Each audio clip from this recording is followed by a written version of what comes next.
Bismillahirrahmanirrahim. Assalamualaikum warahmatullahi wabarakatuh. Alhamdulillahirabbil alamin, wassalatu wassalamu ala asyrafil anbiya'i wal mursalin wa ala alihi wa sahbihi wa man tabi'ahu ila yaumiddin. Wa Bapak, Ibu, hadirin hadirat yang dimuliakan Allah Subhanahu wa taala. Judul pengajian kita pagi ini adalah 11 pintu setan. Selama ini kita tahu pintu rumah sakit, pintu gerbang, nah gini pintu setan. Muqaddimah. Apa yang dimaksud dengan pintu setan? Setan masuk ke hati manusia melalui pintu-pintu. Pintu masuk dia ke hati itu yang dimaksud dengan. Ini dia masuk ke hati. Jadi kalau ada orang yang pergi ke tempat maksiat, itu yang digoda bukan kakinya, tapi hatinya. Kalau ada orang yang lidahnya membicarakan aib orang lain, itu yang digoda bukan lidahnya, tapi hatinya. Kenapa? Karena yang menggerakkan seluruh anggota tubuh hati. Bisakah dia masuk ke dalam kalau pintu itu ditutup?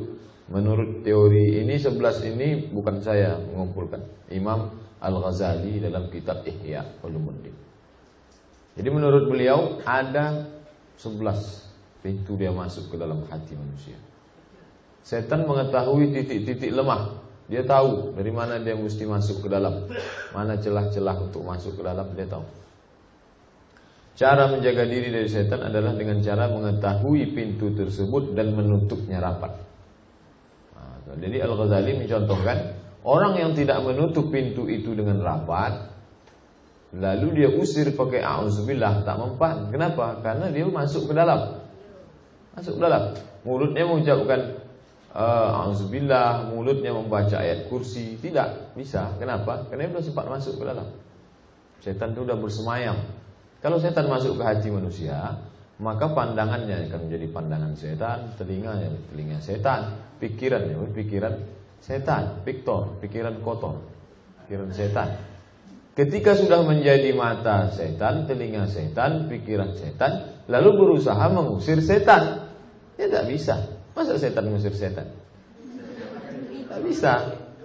Dia hanya bisa diusir ketika pintu-pintu ini ditutup. Jadi Al-Ghazali paham betul tentang masalah ini. Kenapa? Karena Al-Ghazali ini dia banyak menyelami masalah hati manusia. Dia seorang sufi, seorang ulama tasawuf.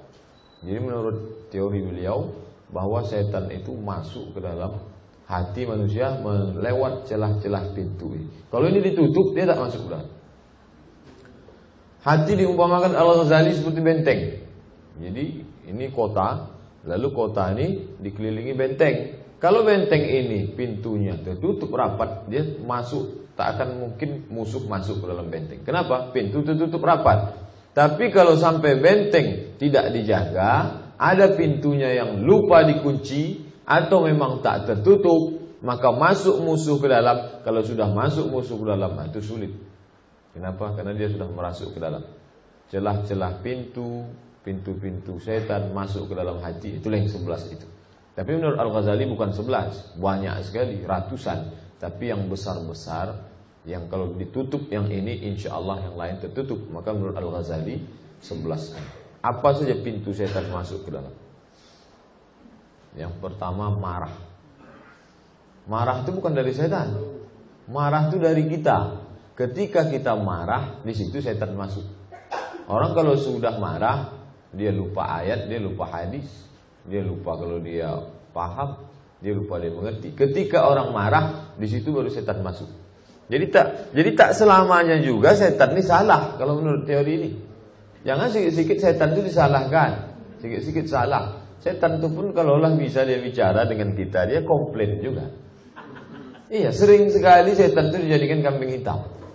Dikit-dikit salah, sedikit-dikit salah. Padahal setan itu memang bersalah, tapi tidaklah sebanyak yang kita tuduhkan. Kasihan juga kadang sama setan. Jadi kalau menurut Al-Ghazali, marah dulu kita, baru setan masuk. Bukan setan itu membuat kita marah, enggak. Ketika orang marah, dia kehilangan kontrol. Ketika hilang kontrol, di situ setan baru masuk. Jadi marah itu menurut Al-Ghazali seperti bius. Kalau udah cerita bius, bapak dan ibu lebih paham, karena lebih banyak bersentuhan dengan jarum bius daripada saya. Kalau orang sudah kena bius, dia lupa, kehilangan kontrol. Begitulah orang marah. Bapak ibu pernah marah, ketika marah lalu badan terasa ringan, semua sumpah serapah, bukan hanya binatang, kebun binatang keluar. Semua diucapkan. Setelah itu sadar, kehilangan, waktu biusnya hilang baru sadar. Astagfirullahaladzim, menyesal saya Pak Ustaz. Apalagi menyesal, hati orang udah hancur berderai. Kalau batu, kayu patah bisa disambung, tapi kalau sudah hati manusia luka karena mulut kita, susah. Walaupun kita minta maaf, setiap ketemu dengan kita 100 kebaikan kita, sekali kita sumpah serapah, yang 99 dia tak ingat. Yang dia ingat, dulu ibu itu kasar sekali cakapnya dengan saya. Yang baik-baik dia tak ingat. Oleh sebab itu sebelum keluar kita ingat dulu. Tapi biasa orang kalau sudah kena bius ini, bius marah, lupa semua.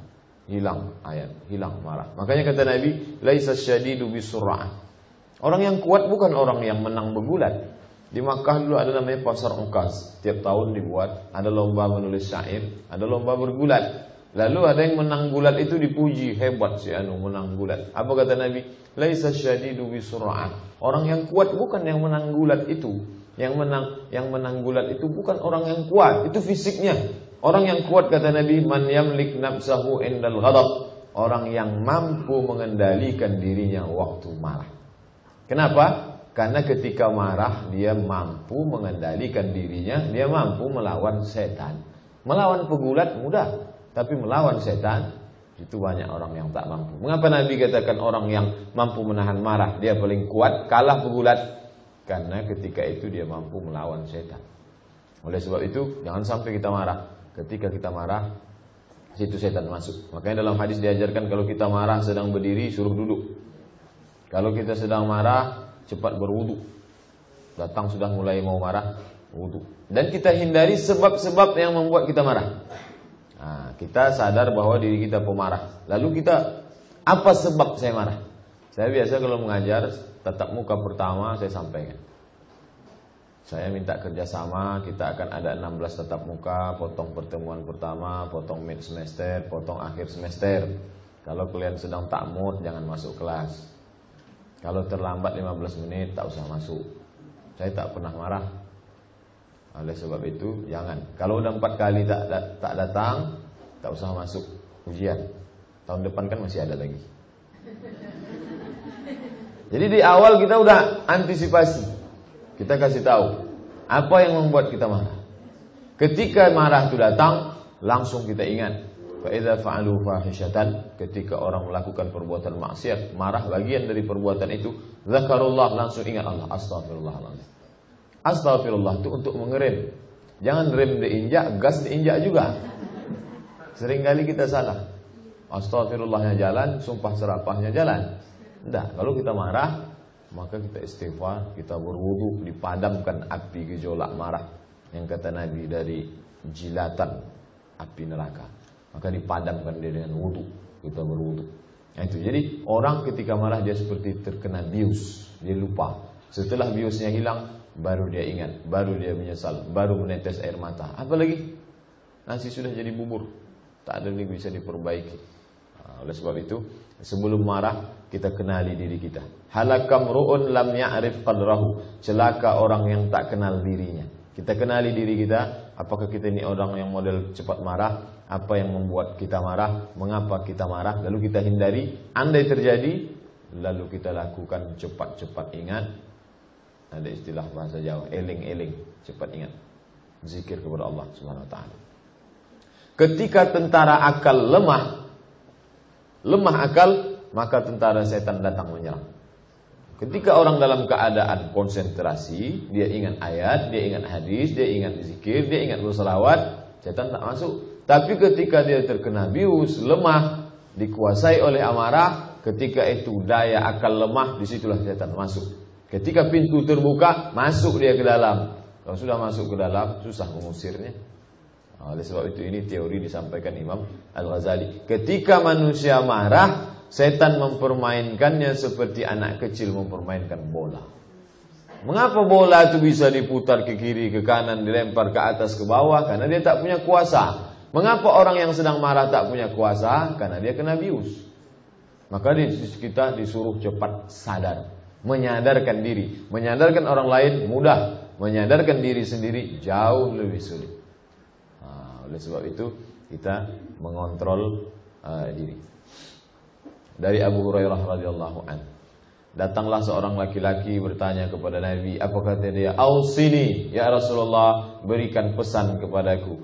Apa kata Nabi? La taghdab, jangan marah. Dia tanya lagi, beri pesan lagi ya Rasulullah. Kata Nabi, la taghdab, jangan marah. Dia tanya lagi, kasih lagi ya Rasulullah. Kata Rasulullah, la taghdab, jangan marah. Berapa kali dia tanya, Nabi katakan, la taghdab, la taghdab, la taghdab, jangan marah. Mengapa kata Nabi jangan marah? Ketika kita marah, kita sedang mengatakan, ahlan wa sahlan ya syaitan, welcome to my heart, I am coming, kata setan.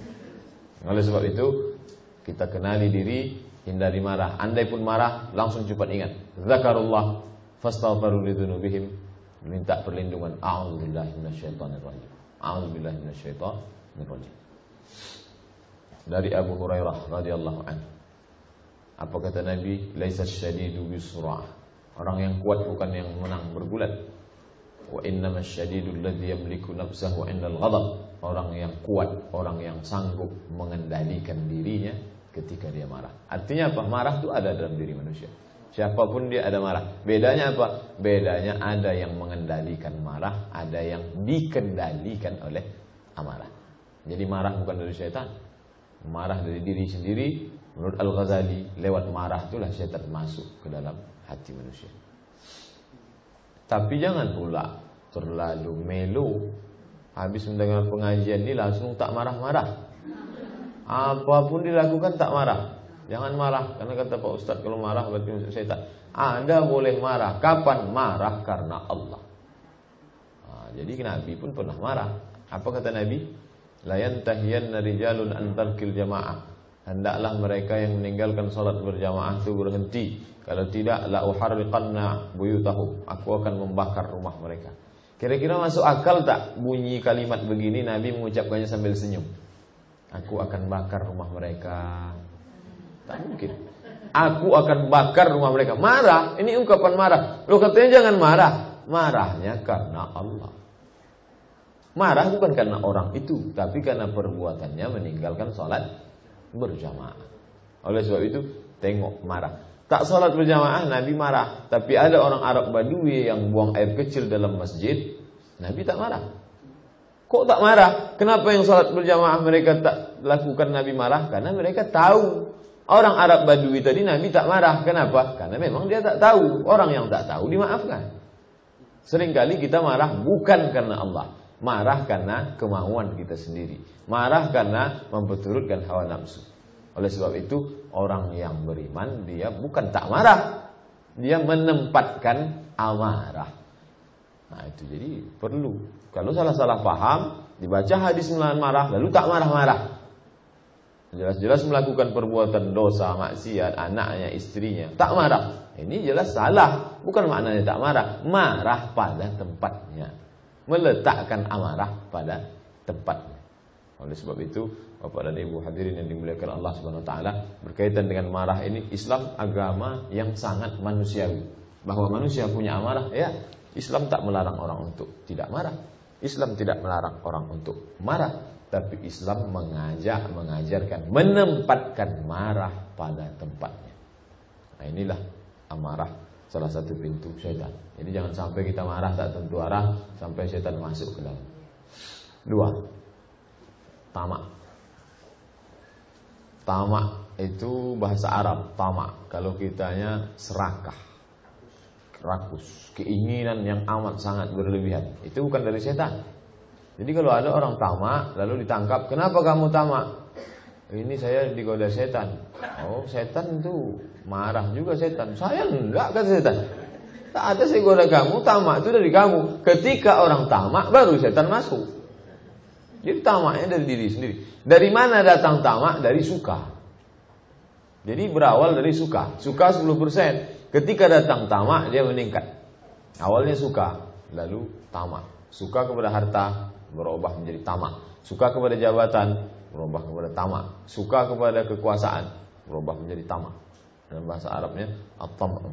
Apa kata Abu Darda dari Nabi SAW? Hubbuka syai' yu'mi wa yusib. Cintamu, sukamu kepada sesuatu, yu'mi wa yusib. Yu'mi buta, yusib tutup telinga. Kalau suka pada sesuatu, maka buta dan tuli.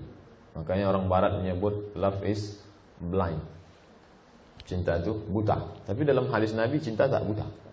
Cinta membuat buta. Bukan, dia tak buta.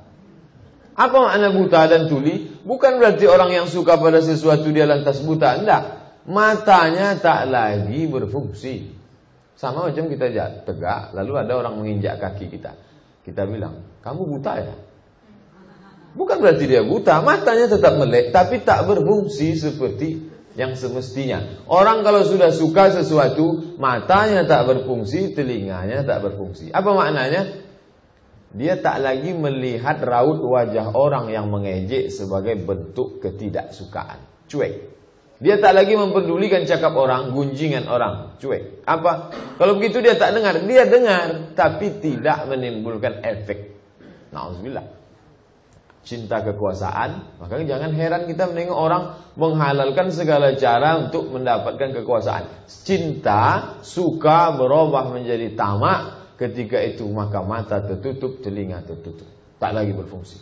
Ketika orang mengejek, mencela, menurut kita yang menonton di TV, didengar di berita, ini kata-kata sudah kasar, ini sudah tak layak, ini unjuk rasanya sudah mengerikan. Tapi dia tidak melihat itu. Kenapa? Matanya tertutup, telinganya tertutup. Apa yang menutup itu? Rasa suka yang ada di dalam. Jadi boleh jadi yang kita tengok dengan yang ditengok orang, objeknya sama tapi efeknya berbeda. Mengapa berbeda? Karena kita menengoknya dengan mata yang berfungsi, dia melihat dengan mata yang tak berfungsi, sehingga tak memberikan dampak apa-apa. Sekasar apapun cakap, sehebat apa, saya yakin Bapak dan Ibu pernah mengalami sendiri atau menengok orang lain yang sudah dinasehati pakai cakap kasar, pakai halus, tak lagi. Apa sebab?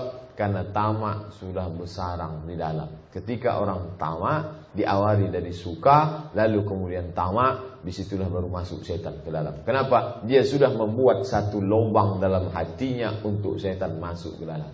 Tamak diawali dari rasa suka. Makanya dalam Al-Quran kita selalu diwanti, kita selalu diingatkan, jangan suka kepada sesuatu, kepada orang melebihi suka kepada Allah Subhanahu wa ta'ala. Basirah, basar, cahaya mata, penglihatan. Penglihatan hati disebut basirah. Cahaya hati akan memberitahukan pintu setan. Akan tetapi ketika tertutup oleh tamak, maka ia tak dapat melihat. Kita punya basirah, setiap orang punya. Itu yang disebut Allah dalam Al-Quran, la ta'mal absaru walakin ta'mal qulubul lati fis sudur. Yang buta bukan matanya, tapi hatinya. Apa yang menyebabkan hati buta? Tamak. Ketika hati belum buta, dia bisa bedakan. Tapi ketika sudah dikuasai tamak, maka tak lagi bisa membedakan mana hak, mana batil. Ketika itu barulah masuk setan. Saat itu setan mendapat kesempatan untuk menghiasi segala sesuatu. Makanya jangan heran ketika menurut kita ini haram, menurut kita ini tak boleh, menurut kita ini dilarang, tapi menurut dia wajar-wajar saja. Yang saya lakukan ini tak salah, saya kan tak ganggu kamu. Mengapa menurut kita haram, menurut dia halal? Zuyyina lahum su'u a'malihim. Setan menghiasi. Setan sudah mulai bermain. Tapi yang membukakan pintu di awalnya dia. Setan hanya menambah setelah pintu itu terbuka. Menurut Imam Al-Ghazali. Sampai kapan? Dia hiasi itu sampai terlampiaskan apa yang ingin dilakukan setan. Meskipun pada yang haram. Oleh sebab itu jangan sampai kita ketika nasihat tak lagi masuk. Kenapa? Karena serakah sudah menutup telinga. Wa fi udhunihim waqra, di telinga mereka ada sumbat. Wa ala absarihim ghishawah, di mata mereka ada selaput. Apa yang menutupi itu? Tamak. Na'udzubillah. Ini pintu kedua masuknya setan ke dalam hati. 3, kenyang. Imam Al-Ghazali, kenyang masuk. Jadi ketika orang makan, kemudian sampai dia pada tahap kenyang, itu dia sudah membukakan pintu setan untuk masuk. Tamak dia tidak, cinta pada sesuatu berlebihan tidak, marah bisa dia tahan. Saya kalau marah bisa saya tahan Ustaz, tapi kalau gula ini tak bisa saya tahan. Pantang sama saya, pantang dekat. Nah, ini ketika kenyang ada 6 kata Imam Al-Ghazali. Pertama, menghilangkan rasa takut kepada Allah. Ini berdasarkan percobaan, tak ada dalam hadis. Ini Imam Al-Ghazali berdasarkan perenungan dia, pemikiran dia bahwa orang kalau terlalu kenyang itu rasa takutnya hilang. Kalau tak percaya makanlah kenyang-kenyang. Yang kedua, menghilangkan rasa kasih sayang kepada sesama makhluk. Mengapa kita disuruh puasa sebulan? Itu menimbulkan, membangkitkan rasa takut, rasa kasih sayang. Kalau sudah terlalu kenyang, jadi kenapa kita tonton TV? Mengapalah yang berdasi, yang berjas itu tak ada lagi sayangnya. Beras raskin dimakan, bantuan subsidi untuk orang tak mampu dimakan. Kemana rasa kasih sayangnya? Hilang. Akibat apa? Terlalu sering kenyang. Maka kita disuruh lapar. Paling tidak dalam setahun sebulan lapar. Kapan? Ramadan. Paling tidak dalam sebulan 3 hari lapar. Kapan? 13, 14, 15. Paling tidak dalam seminggu 2 hari lapar. Kapan? Senin, Kamis. Untuk apa? Mengikis sensor. Ada detektor logam tuh yang tak berbunyi lagi waktu kita lewat. Apa sebab? Tertutup kerak debu. Maka dia mesti dibuang itu. Akibat apa? Terlalu kenyang. Menghilangkan kasih sayang kepada sama makhluk. Menghambat ketaatan. Terlalu kenyang, menghambat ketaatan. Kalau belum kenyang, dia salat bisa khusyuk. Kalau sudah, maka ayat yang panjang menjadi pilih ayat yang pendek. Karena sudah berat tegak. Salat pun menjadi berat. Kalau tegang urat perut, kendur urat mata.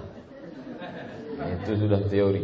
Nah, itu jadi salat berat, berzikir berat, bawaan mau tidur, menghambat ketaatan kepada Allah, menghambat pendengaran, mendengarkan kata-kata hikmah, nasihat, ceramah, hadis, ayat, itu tak kenyang. Bawaannya mau menguap, kenyang. Itu salah satu bahaya. Bukan menurut saya, menurut Imam Al-Ghazali. Ini semua saya kutip Al-Ghazali. Jangan marah sama saya, Ustaz ini nyindir saya. Tidak. Ini kata Imam Al-Ghazali. Kata-kata hikmah yang buat sebagian orang, Pak Ustaz tadi waktu mendengar tuh Masya Allah masuk ke hati saya. Tapi buat sebagian orang biasa-biasa aja, tak ada masuk apa. Kenapa? Apa yang menghalang? Kenyang, tak lagi masuk ke telinga. Ada urat saraf itu yang tak berfungsi karena terlalu kenyang. Disumbat dia sama gulai, sama nasi, kolesterol dan lain sebagainya. Tersumbat, tak lagi masuk ke dalam. Nah, kemudian jika menyampaikan nasihat tak menyentuh hati. Jadi yang mendengarkan itu kalau kenyang, begitu juga yang menyampaikan. Kalau yang menyampaikan itu terlalu kenyang, itu pun tak juga masuk. Kata siapa? Imam Al-Ghazali. Kalau yang menyampaikan itu terlalu kenyang, masuk tak masuk, wallahu a'lam bishawab. Saya habis makan tadi. Kalau tak masuk ke telinga ibu, tak masuk ke hati, 2 kemungkinan. Mungkin ibu yang kenyang atau saya yang kenyang. 2 kemungkinan. Karena kata Al-Ghazali, menghambat pendengaran bagi yang mendengar. Yang menyampaikan pula, menyampaikan nasihat tak menyentuh ke hati orang. Jadi ketika kita, Pak Ustaz anak saya ini udah sering lah saya nasihati, tak juga mempan. Ada 2 kemungkinan. Anak itu yang sering kenyang atau ibunya terlalu banyak kenyang. Terakhir, menimbulkan banyak penyakit. Nah, ini penyakit medis. Dalam Al-Quran diajarkan, kulu, makanlah, washrabu, minumlah. Tapi wala tusrifu, jangan berlebihan. Nabi itu makan, Nabi itu minum. Bahkan Nabi marah kepada orang yang tak makan, tak minum, tak tidur. Siapa itu? Abdullah bin Amr bin As. Tak makan, tak minum, tak tidur. Lalu diadukan oleh bapaknya. Oh, ketika itu Nabi marah. Kata Nabi, kamu harus makan, harus tidur. Wa ati dzi haqqin haqqahu. Berikan yang berhak itu haknya. Mata haknya tidur, kasih dia tidur. Perut haknya makan, kasih dia makan. Tapi jangan terlalu berlebihan. Islam tak terlalu ke atas, tak terlalu ke bawah. Kulu washrabu wala tusrifu. Kalaulah itu dilaksanakan orang Islam, dia akan sehat dan terhindar. Terlalu kenyang membuka pintu setan. Apalagi waktu makan itu tak baca bismillah. Allahumma barik lana fima razaqtana wa qina azabannar. Ada sebagian orang memang tak mau baca. Kenapa tak baca doa? Kalau tak ada setan tak sedap makan nih Pak Ustaz. Yang sudah terlalu bersahabat dengan setan, sampai tak sampai hati kalau tak makan dengan setan. Nah, jadi kalau sudah makan ya tak minta perlindungan kepada Allah dari gangguan setan, lalu kemudian sesudah kenyang menyediakan setan untuk masuk. Nauzubillah. Ya, oleh sebab itu ini pendapat Imam Al-Ghazali, seorang ulama besar, seorang ahli dalam bidang masalah hati. Kita ikut ijtihad dia, ini tentunya berdasarkan percobaan beliau. Kenyang. 4, gemar hiasan berlebihan. Hiasan di sini tidak dalam hiasan yang kita pahami, lipstik, celak, colek, segala macam. Yang dimaksud dengan hiasan di sini, hiasan secara umum. Hiasan pakaian, hiasan rumah, hiasan kendaraan, hiasan apapun namanya yang bersifat aksesoris. Hiasan ini sama macam makanan. Ada orang makan tuh nasi, ikan, cukup. Tapi ada tak cukup. Dia mesti ada sayurnya, ada ininya, ada dessertnya, ada cuci mulutnya, ada makanan penghantar, makanan pertengahan, makanan penutup. Banyak sekali. Begitu juga dalam aksesoris ini. Ada orang yang pakaian biasa saja.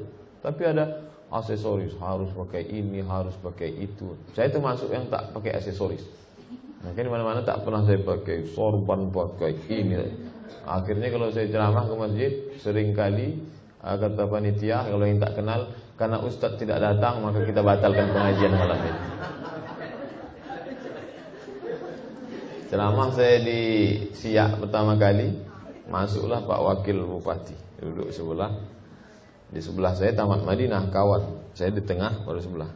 Jadi bertanya ke sebelah saya, tanya. Katanya ustaz kita yang akan ceramah ini LC ya. Jadi aksesoris itu satu sisi ada manfaatnya, menunjukkan status sosial. Kalau tidak ini orang tak jelas, STJ, status tak jelas. Tapi dalam hal tertentu hiasan berlebihan masuk setan. Jadi berpakaian kalau sudah menutup aurat ya sudah cukup. Kemudian dalam hal rumah, kalau sudah cukup menurut standar, ya cukup. Ketika memperturutkan harus ini, harus itu, harus ini, harus itu, yang tidak kewajiban, hanya memperturutkan selera, menurut Al-Ghazali masuk. Jika gemar berhias itu telah menguasai hati, masuk dia ke dalam hati, maka setan menetas dan bertelur di dalamnya. Oh kalau begitu setan itu sejenis unggas Pak Ustaz. Nah, ini ungkapan Al-Ghazali, jangan dipahami secara tekstual. Dibayangkan setan itu macam angsa, dah. Ini maknanya dia mulai berkembang di dalam hati manusia seperti ayam, seperti nyamuk, seperti unggas yang bertelur, lalu kemudian beranak pinak di dalam. Ketika gemar berhias, berhias itu bukan hanya perempuan, laki-laki bisa juga berhias dengan membentuk macam aksesoris itu ini segala macam. Setelah itu terus mengajak untuk menghiasi diri, pakaian, rumah dan lain-lain sebagainya. Kemudian jika setan telah berhasil pada satu titik, maka dia tak perlu menggoda yang lain. Dia hanya menggoda sampai pada garis start awalnya saja. Sesudah dia berhasil pada satu, yang selanjutnya dia sudah biarkan. Saya tak goda kamu lagi, kamu jalan sendiri saja ya. Jadi untuk yang pertama itu, ketika sudah dikuasai hati oleh gemar berhias, lalu datang setan menghiasi pada satu titik, yang selanjutnya ini orang sudah terlatih untuk berbuat sendiri. Dia lakukan sendiri. Jadi saya berceramah di Maulid Nabi di apa nama tempat? Rokan 4 Koto. Ditanyalah sama panitia, Pak Ustadz ada menyebut ke saya, katanya setan itu pensiun Pak Ustadz. Saya tak tahu itu apa katanya. Katanya pensiun gara-gara perbuatan manusia itu sudah sama seperti setan. Jadi setan tak perlu lagi merasa perlu bekerja, sama perbuatan. Nah, ini salah satu contoh. Ketika dia sudah pada satu titik, 2, 3, 4 selanjutnya dia tak perlu goda lagi. Kenapa? Karena sudah bisa berbuat sendiri. Jika setan telah berhasil pada satu titik, maka ia tak perlu menggoda lagi karena akan otomatis berjalan sendiri. Jadi jangan salahkan setan. Kalau ketika Sudah ini, mau ini, mau ini, mau ini, mau ini, itu setan tak lagi menggoda. Itu kita sudah berbuat sendiri satu selera dengan selera setan. Sehingga kita tak lagi bisa membedakan apakah ini kita atau setan. 3. Akan terus memperturutkan hawa nafsu. Terus. Tak akan ada cukupnya. Terus. Aksesoris, hiasan ini. Terus sampai kapan? Sampailah mati datang. Sesudah datang Israel, barulah stop di situ. Habislah berhenti. Jadi jangan heran kita menengok, ini orang kenapa tak puasnya berhias nih? Mengapa tak pernah ada berhenti sampai kematian datang? Yang pertama disuntik, karena udah turun masukkan plastik ke dalam. Nanti habis itu hidung suntik. Kenapa tak selesai? Semua bersuntik. Sekilo masuk plastik ke dalam badan. Apa yang membuat nih? Langkah pertamanya setan, tapi selanjutnya kita sudah heran. Kita yang masih sehat heran. Kenapa? Karena mata kita berfungsi, telinga kita berfungsi. Tapi orang yang ini mata sudah tuli, mata sudah buta, telinga sudah tuli, tak lagi ada fungsi. Jadi kita mesti bedakan. Tak semuanya. Al-Ghazali ingin menjelaskan, tak semuanya salah setan. Setan hanya masuk ke dalam hati, pintu kita yang membuka. 5. Terlalu mengharap pada orang lain. Boleh berkawan dengan orang, boleh punya harapan pada orang lain, boleh minta pada atasan. Tapi ketika terlalu over berharap, maka apa yang terjadi? Ada 6. Jika rasa terlalu berharap telah menguasai hati, maka setan menumbuhkan rasa senang mencari muka, ria. Akhirnya apa? Cakap dipoles selembut mungkin, kemudian melakukan sesuatu supaya ditengok. Itu pemicunya apa? Bukan setan. Setan hanya membungakan di dalam hati. Itu awalnya dipicu oleh terlalu berharap pada orang lain. Oleh sebab itu dilarang, jangan terlalu banyak berharap pada orang lain. Bahwa kita ada interaksi sosial, tapi jangan pula dipahami lalu memutuskan kontak hubungan dengan orang. Ini pun salah. Kita tetap berinteraksi sosial, kita tetap punya atasan, kita tetap punya bawahan, kita tetap punya orang yang kita harapkan bantuannya, tapi kita tidak mengharapkan terlalu berlebihan sehingga menyebabkan kita akhirnya cari muka. Ini istilah bahasa kita, dengan perbuatan yang tidak semestinya. 2. Selalu berpikir untuk menyenangkan. Selalunya berpikir untuk menyenangkan. Asal bapak senang, yang penting senang. Jadi laporan itu benar atau tidak, fiktif tak penting. Yang penting bapak senang. Itulah yang membuat Soeharto dulu lama bertahan di atas. Ketika ditanya bawahan-bawahan, apa saya masih layak jadi presiden? Bapak dari Sabang sampai Merauke menginginkan bapak untuk tetap di atas. Apa sebab? Rasa yang berlebihan kepada atasan. Yang penting senang. Dia tak lagi halal haram, tak layak tak layak. Yang penting atasan saya ini senang. Terlalu berharap pada orang lain. Dan ini tidak hanya pada hubungan atasan bawahan di kantor. Hubungan suami istri bisa juga. Hubungan antara ustadz dan jamaah bisa juga. Hubungan antara rekanan bekerja bisa juga. Yang penting orang lain senang. Tak lagi penting apakah ini ridha Allah atau tidak, apakah ini boleh atau tidak.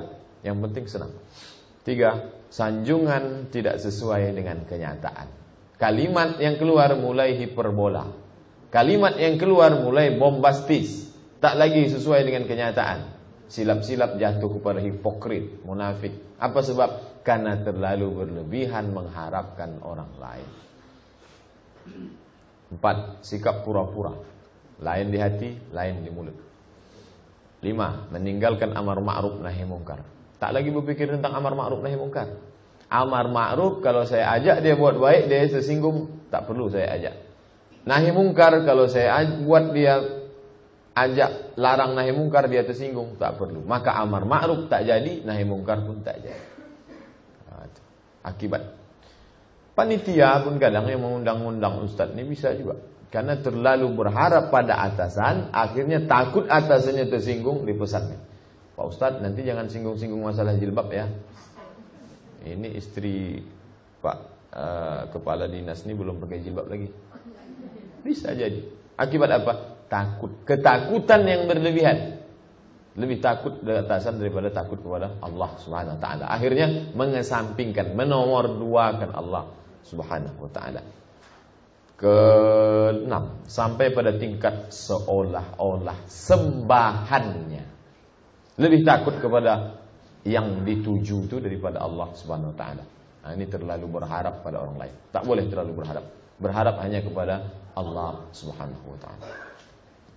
6. Sikap terburu-buru, sikap tergesa-gesa. Teorinya, amal itu dilakukan setelah paham.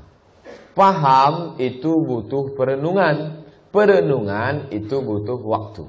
Kita mau sholat, kita mesti paham dulu. Paham butuh belajar. Belajar butuh waktu. Setan membisikkan. Pertama kita tergesa-gesa. Itu dari kita. Buru-buru. Setelah buru-buru, lupa, hilang kontrol, masuk setan. Sikap buru-buru, makanya disebut sikap buru-buru membuka pintu setan. Sikap terburu-buru menghalangi kematangan berpikir. Apapun namanya, dalam tubuh kita ini dia butuh waktu. Salah satu yang butuh waktu adalah proses berpikir otak. Ketika kita buru-buru, otak tak berpikir, maka jatuh dalam kesalahan. Ketika itu setan masuk. Kesempatan setan memasukkan kejahatan tanpa disadari ketika buru-buru. Maka kita dituntut untuk tidak melakukan sesuatu secara tergesa-gesa. 7. Harta kekayaan. Tapi tidak harta kekayaan titik. Harta kekayaan ini terbagi dua. Ada harta kekayaan yang mendekatkan diri kepada Allah. Ada orang yang dengan harta kekayaannya dia membangun rumah dalam surga, bangun masjid. Ada orang yang dengan harta kekayaannya mengalir, menetes ke dalam kuburnya, sedekah jariah. Ada orang yang dengan harta kekayaannya dia membangun naungan di bawah arsy Allah ketika dia bersedekah. Tapi ada harta ini jenis yang kedua, melalaikan. Setiap melebihi takaran maka tempat bertenggernya setan. Seorang menemukan 100 dinar, berjalan dia di jalan, lalu dia tengok ada 100 keping dinar. Apa yang terjadi? Apakah dia bersyukur lalu titik? Setelah dapat 100 dinar maka muncul keinginan bermacam-macam. Akhirnya apa? Yang 100 itu kurang. Sebelumnya tak ada ide untuk itu, ini tak ada. Sebelum dapat 100. Bahkan dia mungkin berpikir, kalau adalah 100 dinar tuh rasanya udahlah cukuplah dunia ini. Tapi ketika dapat 100 dinar, mulai lahir muncul pemikiran, ide baru. Ketika dapat, maka yang dia butuhkan lebih daripada itu. Padahal sebelum menemukan 100 dinar, keinginan itu tidak ada. Setiap bertambah pendapatan, maka akan bertambah keinginan. Setiap sesuatu mengundang sesuatu yang lain. Berpikir sesuatu, ingin sesuatu yang lain, berantai, terus. Sampai kapan? Akhirnya terjerumus ke lembah jahanam. Na'udzubillah. Oleh sebab itu, harta kekayaan umat Islam wajib kaya. Karena sebagian ibadah itu terlaksana kalau ada harta. Tapi jangan sampai harta itu termasuk kategori yang melalaikan dari Allah Subhanahu wa ta'ala. 8. Bakhil. Pelit. Kikir. Bakhil mencegah berinfak. Ada orang yang sudah siap-siap mau berinfak, tiba-tiba datang bakhilnya, berhenti. Bakhil mengajak menumpuk harta. Jadi bakhil ini tidak ingin yang ada pada dirinya keluar, akhirnya tertahan. Bakhil ini ingin supaya yang ada di luar masuk ke dalam. Nah, jadi dua cabang bakhil. Satu yang di dalam dipegang, dua milik orang lain ditarik. Nah, ini pekerjaan bakhil. Bakhil ini dari manusia. Kemudian ketika orang bakhil, maka dia buka pintu setan masuk. Akhirnya setan membumbui bakhil tadi sehingga menjadi tidak lagi merasa bersalah dan merasakan kenikmatan dalam kebakhilan. Kemudian senjata terampuh setan adalah rasa takut miskin. Ditanamkannya ke dalam hati itu, setelah orang tadi bakhil, disuntikkannya ke dalam hati rasa takut miskin. Jangan kamu sedekah, nanti kalau kamu sedekah susah habis ini segala. Berentet pikiran terus. Ini semua berawal daripada bakhil. 9. Fanatisme. Fanatisme, sikap over terlalu berlebihan. Apakah itu pada guru, apakah itu pada mazhab, apakah itu pada tokoh, apakah itu pada satu pendapat. Fanatisme yang berlebihan, akhirnya apa kalau sudah fanatisme? Sibuk dengan cacian. Makanya tak heran kita dengar orang mencaci maki, menyumpah serapah gara-gara fanatisme. Yang kedua, mencari-cari kekurangan kelompok lain. Yang ketiga, setan membangkitkan imajinasi bahwa yang sedang dia lakukan itu kebaikan. Ketika dia sedang mencaci maki, dia sangka yang dia lakukan itu kebaikan. Ada dua orang perempuan, satu jilbabnya pendek, satu jilbabnya panjang. Yang panjang mengejek yang jilbabnya pendek. Itu tidak syar'i itu. Dia sangka dia sedang melakukan kebaikan. Padahal sebenarnya setan sedang membangkitkan imajinasi. Ada yang satu solat subuh pakai kunut, satu tak pakai kunut. Yang pakai kunut mengejek yang tak pakai kunut. Yang tak pakai kunut mencela yang berkunut. Merasa sedang membangkitkan kebenaran. Padahal sebenarnya setan sedang membangkitkan imajinasi seolah-olah dia berada dalam kebenaran. Itu yang disebut Allah dalam surat Al-Kahfi, wa yahsabuna annahum yuhsinuna sun'ah. Mereka menyangka sedang berbuat baik, padahal sebenarnya dia sedang dipoles setan merasa berbuat baik. Na'udzubillah. Inilah godaan yang paling banyak, yang paling tidak bisa dilepaskan umat Islam. Kalau godaan minum khamar, orang tahu. Orang yang minum khamar tahu bahwa ketika minum itu dia salah. Orang yang berzina tahu bahwa ketika berzina itu dia salah. Tapi ketika orang melakukan ibadah, dia sangka ibadah itu baik. Ternyata ibadah itu hanya imajinasi setan, dianggap baik padahal tidak baik. Nah, itu yang kita sulit membedakan. Oleh sebab itu kita mesti menghilangkan diri dari fanatisme. Salah satu cara menghilangkan diri fanatisme, ilmu, keyakinan, pemahaman yang benar. 10. Berpikir tentang zat Allah. Memikirkan hal-hal yang tak terjangkau akal. Berpikir Allah itu di mana, bentuknya bagaimana, kehidupannya bagaimana. Kita hanya disuruh beriman dengan sifat-sifat Allah. Kalau ditanya Allah itu siapa? Allahu Ahad, Allahu Samad, lam yalid wa lam yulad wa lam yakul lahu kufuwan ahad. Bagaimana Allah? La ta'khudhuhu sinatun wa la naum. Bagaimana Allah? War-Rahmanur Rahimul Malikul Qudusus Salam, Al-Mu'minul Muhaiminul Azizul Jabbar sampai akhir Ar-Rasyidus Sabur. Laisa kamitslihi syai'un wa huwas samiul basir.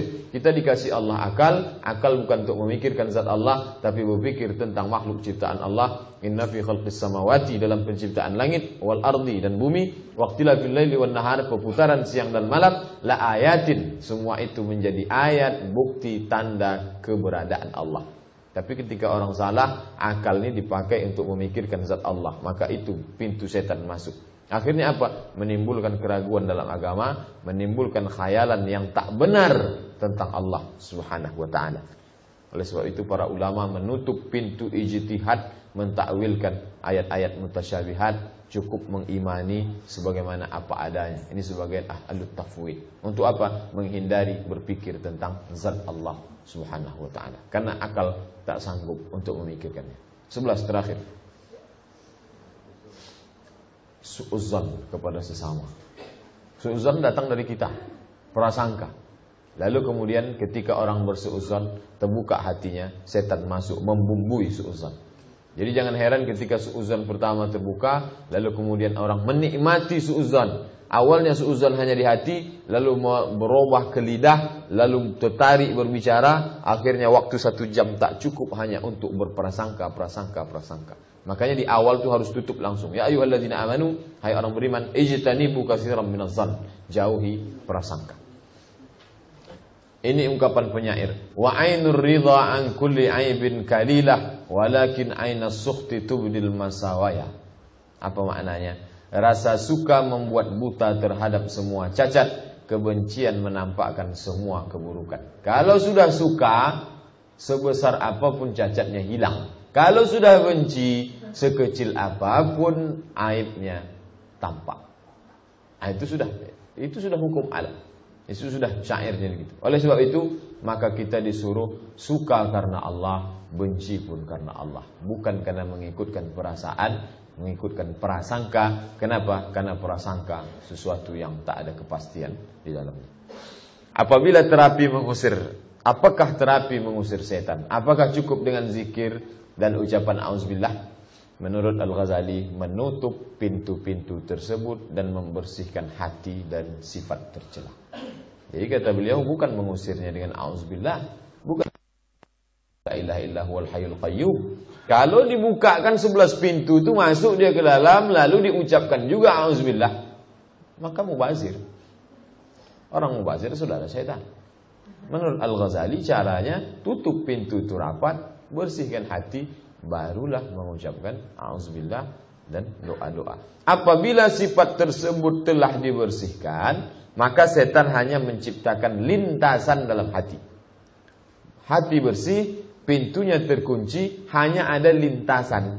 Terlintas suuzon, terlintas prasangka, lintasan itulah yang diusir dengan astaghfirullah, diusir dengan Allahu la ilaha illa huwal hayyul qayyum, diusir dengan a'udzubillahi min hamazatis syayatin.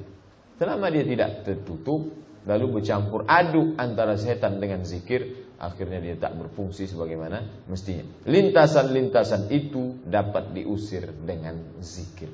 Jadi kalau menurut Al-Ghazali bukan zikir, tapi lintasannya yang diusir oleh zikir itu hanya terjadi ketika sudah ditutup. Perumpamaan, seorang yang berzikir tapi tetap membiarkan hatinya terbuka karena pintu-pintu 11 pintu di atas, seperti seorang yang mengusir anjing dengan bentakannya. Dia teriakkan, "Hus, pergi kamu sana."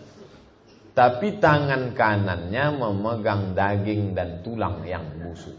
Kira-kira anjing itu pergi atau tetap mengikuti? Tetap mengikuti. Ini perumpamaan Al-Ghazali. Jadi tetap mengusir, astagfirullah, la ilaha illallah, wallahu akbar, la haula wala quwata illa billah, auzubillahi minasyaitonir rajim. Baca juga doa maksurat. Sementara tangan kanan memegang daging busuk. Oleh sebab itu perumpamaan Al-Ghazali, buang kunci, barulah ucapkan doa-doa itu. Jadi Al-Ghazali memberikan ijtihad yang baru tentang hubungan interaksi antara manusia dengan setan. Itu ijtihad beliau. Bisa diterima, bisa tidak. Tapi saya sebagai seorang pembaca, membaca pendapat-pendapat Al-Ghazali, beliau memang ahli dalam bidang masalah hati. Dalam kitab Ihya Ulumuddin yang diakui ulama, masalah tazkiyatun nafs, pensucian hati, itu kitab Ihya merupakan salah satu kitab yang dapat dijadikan pegangan dalam masalah. Itulah yang dapat saya sampaikan. Mudah-mudahan setelah mengetahui pintu-pintu ini, kita berusaha untuk menutupnya, menguncinya, dikunci rapat-rapat, dibuang kuncinya ke laut supaya jangan terbuka sama sekali. Kemudian setelah itu barulah tinggal lintasan-lintasan yang ada. Lintasan-lintasan itu baru kita usir dengan istighfar, dengan zikir dan lain sebagainya. Terima kasih perhatian Bapak dan Ibu. Mudah-mudahan ada manfaatnya, membuat kita lebih waspada terhadap hati, senantiasa membersihkan hati dari setan, dan konsentrasi, muhasabah, muraqabah dan lain sebagainya. Terima kasih atas segala perhatian. Mungkin ada hal yang ingin ditanyakan berkaitan dengan ini, akan kita bahas. Aqulu qouli hadza astaghfirullah li wa lakum. Wassalamualaikum warahmatullahi wabarakatuh.